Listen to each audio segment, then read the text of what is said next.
포천을 덮친 공군의 오폭으로 자유의 방패, FS, 연습 계획에도 구멍이 뚫렸다. 동맹에게 세금 계산서부터 청구하는 도널드 트럼프 2기 행정부 출범 이후 처음 열리는 연합연습이 시작도 하기 전에 위기를 맞고 있다. 2025년 3월 6일, 포천에서 폭탄이 잘못 떨어진 그날, 한국뿐만 아니라 미국도 주목받았어요. 왜냐? 이건 한미 연합훈련 중에 일어난 일이니까요. 당시 미국 대통령은 두 번째 임기를 시작한 도널드 트럼프였죠. 트럼프의 아메리카 퍼스트 정책이 다시 화제에 오르면서 사람들은 묻기 시작했어요. 이 사건의 미국의 책임은 어디까지일까? 오늘은 트럼프와 한미 동맹의 관계를 들여다보며 이 질문의 답을 찾아볼게요. 포천 사건을 잠깐 되짚어보면 한미 연합훈련 중에 한국 공군의 KF-16 2대가 실수로 폭탄 8개를 떨어뜨렸어요. 결과는 15명 부상, 건물 7채 파괴. 이건 단순한 실수가 아니었어요. 공군은 박기환 참모차장을 위원장으로 사고대책위원회를 구성해 사고 경위 및 피해 상황 등의 조사에 나섰다. 왜냐하면 이 훈련은 미국과 한국이 함께 계획하고 실행한 거였거든요. 미국은 군사기술과 전략을 제공하고 한국은 실행을 맡죠.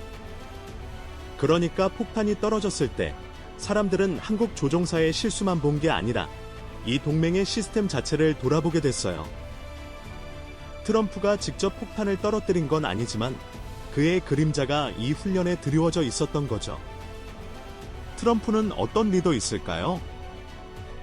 첫 임기 때 그는 김정은과 만나면서 내가 평화를 만들었다고 자랑했죠. 하지만 한미 연합훈련은 계속됐어요.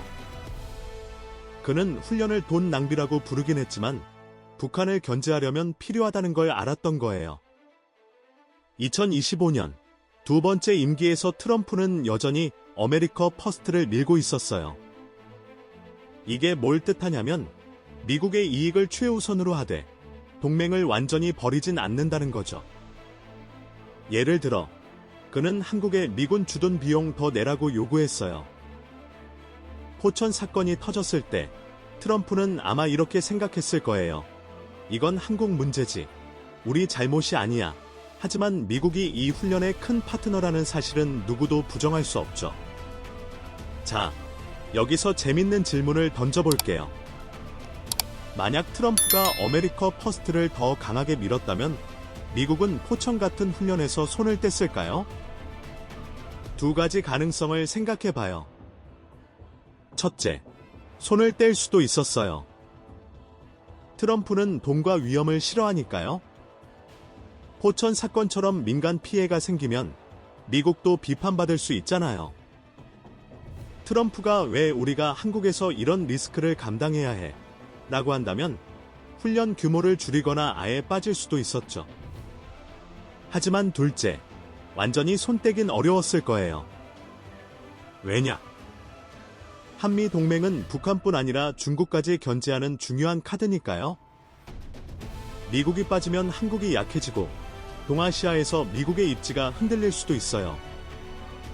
트럼프도 그걸 알았을 테니 아마 훈련은 계속하되 책임은 한국이 더 져라고 했을 가능성이 크죠.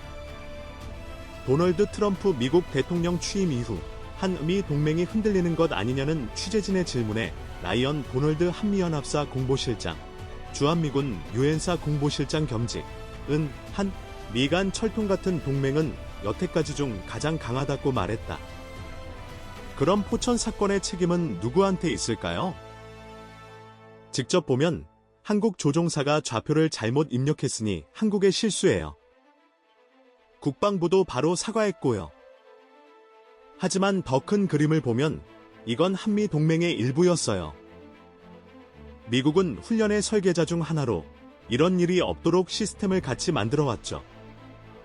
트럼프는 분명 내 잘못 아냐 라고 할 테지만 동맹의 리더로서 그의 역할은 무시할 수 없어요.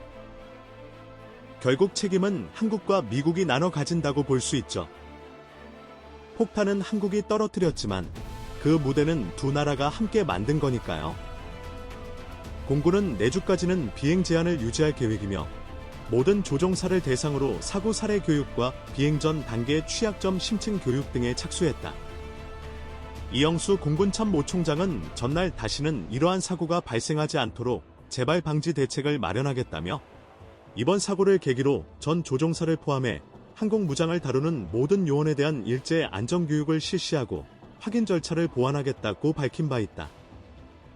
애초 한미공군은 FX 연습과 연계해 24시간 실비행 훈련을 비롯해 4세대와 5세대 전투기 통합 항공차단 훈련, 대규모 공중 비상대기 차단, 엑스인틱 훈련, 그리고 연합연습 최초로 공군부대 간 공중전력 상호 전개 등을 실시할 예정이었다. 북한은 그간 한 미연합연습을 대규모 전쟁연습으로 규정하며 반발해왔다. 지난해 FX 연습 당시에는 국방성 대변인 담화를 통해 강력 규탄한다고 밝혔고 2023년 FX 연습 때는 잠수함에서 전략순항미사일을 발사했다. 하지만 이번 포천 오폭으로 인해 모든 훈련 계획이 틀어질 수 있는 상황이다. 주한미군은 사고와 관련은 없으나 한미연합훈련 도중 한국전력에 의한 사고가 발생한 만큼 실사격 훈련을 중단하기로 했다. 주한미군은 미국과 한국군은 모든 실사격 훈련을 중단하기로 했다며 이 중단에도 계획된 지휘소 훈련, CPX, 인 FS 연습은 일정대로 진행될 것이라고 밝혔다. 공군뿐 아니라 소총과 포 사격을 등 지상전력의 실사격 훈련도 중단됐다.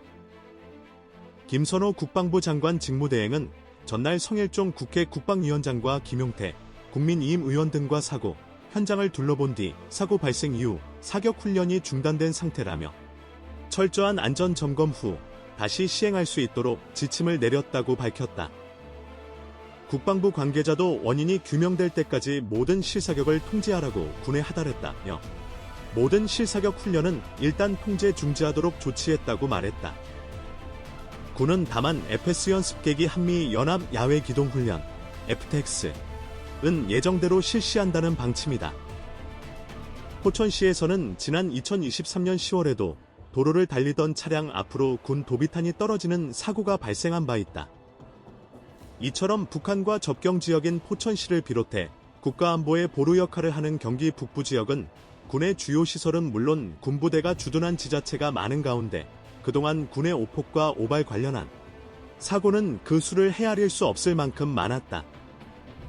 특히 2000년 이후 경기 북부에서 발생한 주요 사고만 하더라도 2004년 9월 육군 대전차 화기 PZF-111이 경기 포천시에서 사격을 준비하던 중 철갑 파괴용 탄의 오발 사고로 군인 14명의 사상자가 발생했다. 사망 2명.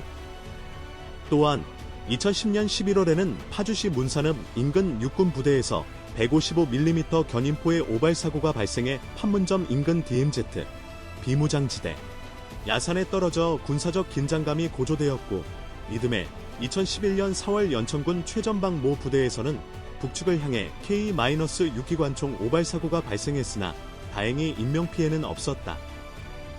이밖에 포천시에 소재한 아시아 최대 사격훈련장인 영평사격장에서 미군의 연습용 105mm 대전차 포탄이 오발돼 민가에 떨어졌으나 이때도 다행히 인명피해는 없었지만 미 8군 사령관이 사과하며 재발 방지를 약속하기도 했다.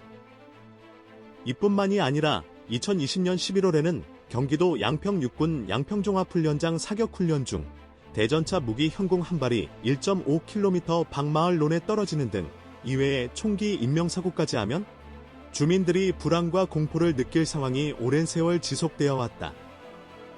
한미 동맹은 강력하지만 포천 사건처럼 때론 약점도 드러나죠. 트럼프의 아메리카 퍼스트가 이 관계를 어떻게 바꿀지는 앞으로 지켜봐야 할 문제예요. 여러분은 어떻게 생각하세요? 트럼프가 이런 사건을 보고 훈련을 줄일까요? 아니면 더 강하게 밀고 나갈까요? 댓글로 의견 나눠주세요.